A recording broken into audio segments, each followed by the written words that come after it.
آخر نظرة كانت عين وحدة، ومنظر كان كله مغوش بدم، يباوع على الخيم.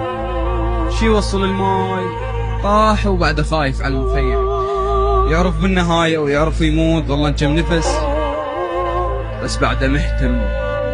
هاي آخر حسافة وآخر وداع، وداعا قال ولساني تلعثم. المفروض اللي يروح يصافح الناس، المفروض اللي يروح يصافح الناس من بعيد. شال زنوده سلم، غمض عينه حتى يعجل الموت. صعبة يشوف الحسين يتألم، ما مستوعب الدنيا صدق عباس، ما معقولة، يمكن جاي تحلم يا سيد الماي وكلفة موت عطشان.